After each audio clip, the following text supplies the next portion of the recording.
Okay, so I am at a rest stop right now. Not a rest stop, I'm at a park and ride. And I was getting ready to set up for the night. And I'm backed in, and I can hear people talking back there. The problem is, back there is nothing but woods. So, this is freaking me out. They probably, hold on.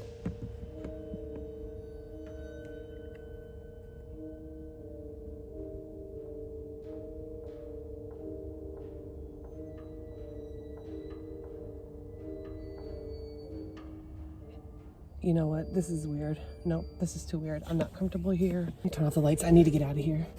I need to get out of here. I'm at a 7-Eleven, and there are other people here, so I am just going to put up the directions to get to my plan B. But that was crazy. Hey, I'm Dee. I've been car camping on the weekends for the last 2 years. What happened last night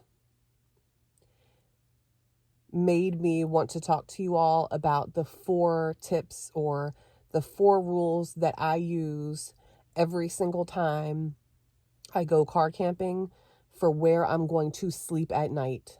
Making sure the location that I pick is a safe location. So I've been doing these 4 things, these 4 rules that I set for myself for the last 2 years, and knock on wood, I've never been in a dangerous situation. Now, keep in mind, I'm coming at this from the perspective of being a female solo camper traveler, solo camping traveler.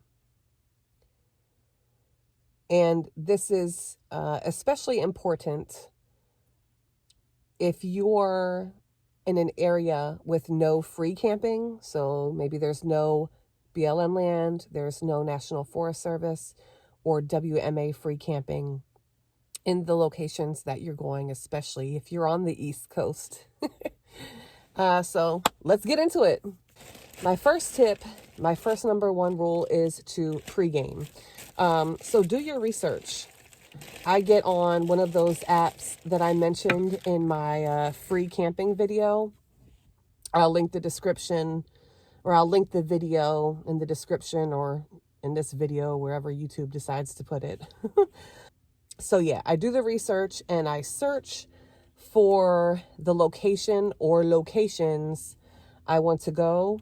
Then I choose 3 different options. So, my handy dandy knife here. You want to choose 3 different options for every place you are going, right? So, why did I just put that over there? Oh, because I don't have my trash bag out. That's okay. Have 3 plans: plan A, plan B, and plan C. So last night, that was my plan A. That was the first spot that I had in mind to go to. And you can see that my plan A did not work out. So I immediately had to go to my plan B. Now, if I hadn't done my prior research, I would have had to find a different location to park at, to try to find somewhere else where I could sleep for free for the night that was safe. And at that point, you don't want to be in a situation where, it's late at night and you need to find a place to go, and you need to make sure it's safe.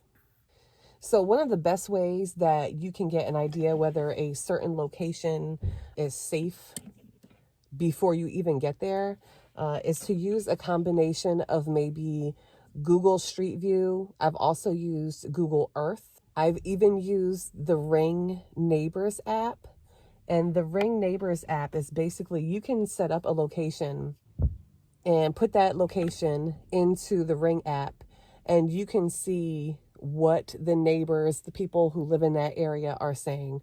So for example, you can see if there's been a history of car thefts, burglaries, robberies, car break-ins, Or maybe there's just a long history of losing dogs. You can also get real-time alerts using that. So as soon as a neighbor posts something like, hey, just saw some creepy man walking down the street checking car handles, you'll get car door handles. You'll get that notification right away. But I really like it because you can check the history and see, okay, what's going on in this particular area, especially if it's close to a neighborhood. Shout out to, I think it's at Gwen3344. So she told me about this immersion heater, right? And it has an on-off switch. I just plug it into the Blue Eddy EB3A here. And I want to see how long it's going to take to make some oatmeal because I'm hungry. I already had too much coffee today. So I really want another cup of coffee, but I've had too much coffee today. So I'm just going to opt for oatmeal because I am hungry. So again, this is an immersion heater and there's a min and max line right up in here. So you want to make sure that you have enough water in the cup to get to that min and max line. And in that cup, I don't. That cup is too big, so I'm going to try a different cup here and see if that will be better because I really don't need any more water than what I have there. So let's try a different cup. All right, let's see if that'll work. Oh, and it has a cool little hook, like a little hook here that you can hook onto the side of your cup or whatever. All right, so now, let's see. I am within the min and max lines, I think. Yeah, it's good enough. Actually, I think that might be too much water for oatmeal. That's all right. We'll test it out. But this is a good level to see how long this will take to be ready for my oatmeal. I don't know why I keep doing that. I don't know why I keep switching to some accent that I know nothing about. I don't know. It's just part of my personality. All right, here we go. So I'm at 70% right now. I'm going to turn on this immersion heater. Wait, did I turn it on? Oh, yeah. Okay, it says it's only supposed to pull 300 watts, but it is pulling 360-ish watts. So we'll see. Let's see. It is 12:48 right now, so let's see how long it takes for this water to get hot enough for me to make oatmeal. And I hope it's not as long as my rice cooker, which takes like 15 minutes. All right. Oh, and this was only $13 on Amazon. So win-win.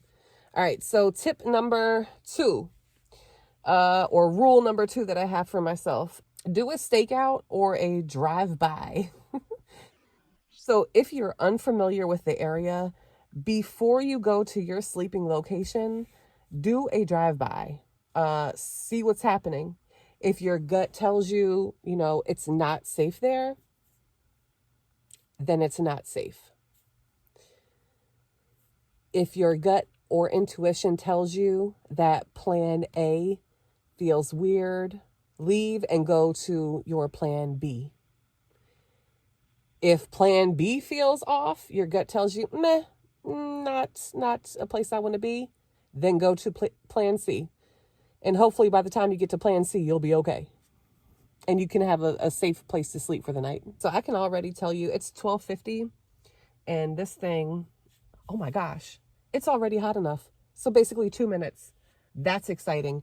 Thank you, Gwen3344, for recommending this. That took like 2-3 minutes for me to be able to make, or to able to have water hot enough for coffee, oatmeal. It pulls more wattage than my rice cooker, but because it only takes a little bit of time, it's much more efficient. So appreciate that. Thumbs up to you. I'm going to let it go for a little bit longer because I'm curious to see how long it would take just to boil. Okay, anyway. Tip number 3, stay stealthy. As I am right now, hiding in my car in the back, about to make a lovely bowl of oatmeal. All right, so stay stealthy. Before you get to your sleeping location, put up as many window covers or window shades as you possibly can while still being able to drive without, getting into an accident or causing an accident. Try to park close to other RVs, van lifers, people that you see sleeping in their cars in your different locations, like at rest stops, Cracker Barrels, parking rides, those types of locations. If you're in a location where you're on BLM land, National Forest Service, or WMAs, probably not a good idea to park close to people, because they're going to think maybe that it's odd that you chose a spot so close to somebody else when there's literally hundreds and thousands of acres for you to probably choose from. I'm turning this off now. This is almost boiling, and it's been, 4 minutes now. It's 12:52, and that took me down to 58%. So we started at 70%, and that just took me down to 70%, but that's okay because that was very fast. I am very happy with that. So when I was saying, put up your windows and things like that before you get to your location, maybe go to, that's too much water. Maybe go to something like a gas station or McDonald's or something like that. Something that's far enough away from your sleeping locations for the night where you can safely, no spoon, where you can safely, put those things up out of sight from the area where you're actually going to be sleeping. Once you actually do get to your sleeping location, don't get out of your car. Put up the remainder of your window covers. Set yourself up for the night. Take a peek around. Make sure everything's on the up and up. And have a peaceful night's sleep. Unless your... Dang, I need a spoon. There we go. Unless your window covers or curtains are completely blacked out and they don't leak. They don't leave any... there's no, bleed through of light. I just wouldn't turn on lights. I just wouldn't do that. Now, a lot of people have different opinions on that. Being a solo female camper, I just don't feel comfortable having people know that I'm the only person in my vehicle and I'm about to go to sleep. I just feel like, for me, that makes me a target. And then just be quiet and don't attract attention. Tip number 4, safety in numbers. So when you're boondocking at Cracker Barrel, Walmart, a rest stop, a stop and ride, parking ride, park close to other RVs, van lifers, car campers. Just don't park so close that you make it weird. So at least leave, I would say, in those types of situations, leave at least 2 spots in between y'all so you don't make it awkward, and you don't want to make anybody feel unsafe either. You want to be safe, and so do they. Like I said before, where that really does not apply is when you're out there on BLM lands or National Forest Service or WMAs. Don't be all up on somebody else's campsite when there's literally hundreds and thousands probably of acres for you to choose from. Oh yeah. All right, so as a bonus, here are some of my definite do's and don'ts. So, definite, do your research. Have a backup plan of at least 3 different locations.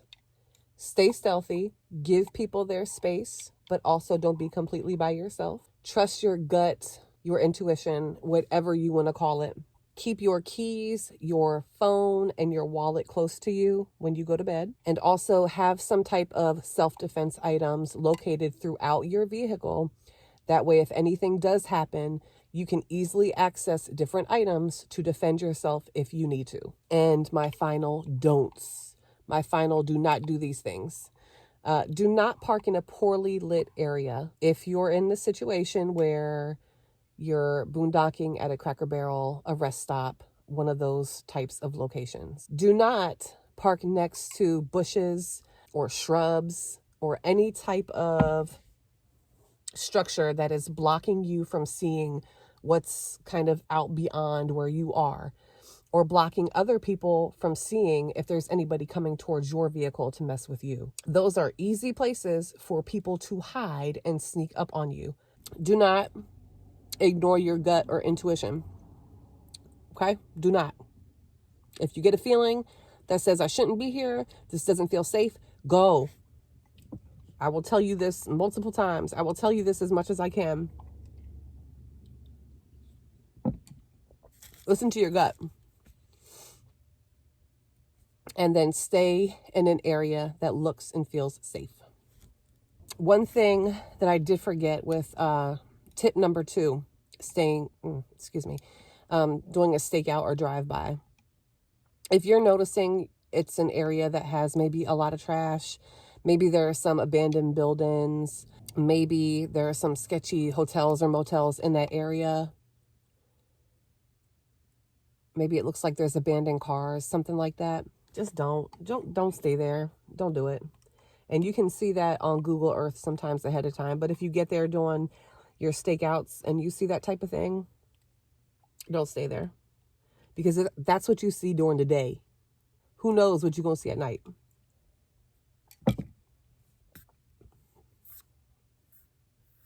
Okay. That's it. That's all I have for y'all today. I hope you enjoyed these 4 rules that I follow for myself. And again, I know I said it before, but I'm going to say it again. Thank you, Gwen3344. This is a game changer for me. Immersion water heater, $13 on Amazon. Heated my water up almost to a boil in 4 minutes. Took about 12% of my Blue Eddy power, but much better than what I had before when I was using my mini rice cooker that took 15 minutes. All right. Thank you all for watching. I really appreciate you all. Like and subscribe, and I'll see you on the next one. Have a great day.